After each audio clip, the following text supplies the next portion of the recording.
Patutsada ni Pinky laban kay Katuning, inulan ng komento. Viral ngayon ang patutsada ng batikang aktres na si Pinky Amador laban sa broadcaster na si Anthony Katuning Taberna. Hindi makapaniwala ang maraming netizens na kayang gawin ito ni Pinky, lalo na't napaka-personal ng kanyang ginawa.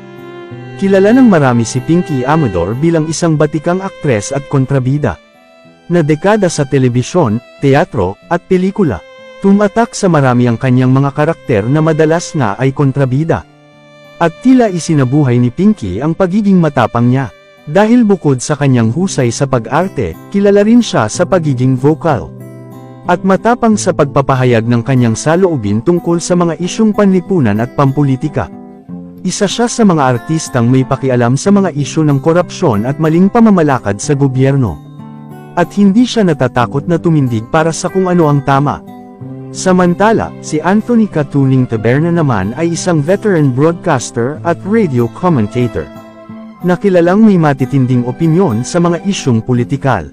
Matagal na rin siyang nakikilala bilang taga-suporta ng Administration Duterte, at kamakailan ay muling naging sentro ng kontrobersya matapos niyang ilabas ang umano'y resibo ng insertion ni Senator Risa Hontiveros sa 2025 national budget.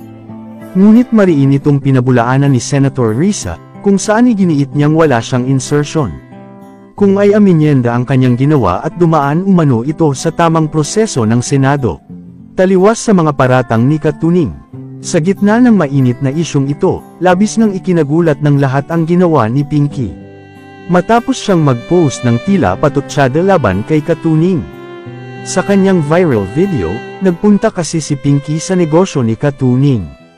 Sinabi nga niya na, bibili sana ako ng fake news, habang nakatayo sa harap ng negosyo ni Katuning. Sa video, makikitang ngumiti at nagbigay pa siya ng peace sign, bago ipakita sa camera ang signboard ng negosyo ni Katuning. Kasunod nito, nagbigay ng paalala si Pinky sa publiko na mag-ingat sa mga papapakin o eco-consume at baka ito ay peke. At iwasan ang pagpapakalat ng maling impormasyon. Aniya, ingat po tayong lahat sa mga papakin natin, maging mapanuri sa mga balita. Iwasan ang pagpapakalat ng maling impormasyon. Bagamat hindi tahasang binanggit ni Pinky ang pangalan ni Katuning, malinaw sa mga netizens na patutsada ito kay Katuning. Samantala, mabilis ngang nag-viral at umani ng libo-libong reaksyon ang post ni Pinky. Marami ang pumuri sa katapangan niya na patutsadahan si Katuning. At sobrang benta umano ng patutsada niya. Samantala, hanggang sa ngayon ay wala pang pahayag si Katuning tungkol sa isyong ito. Ngunit patuloy pa rin itong pinag-uusapan online.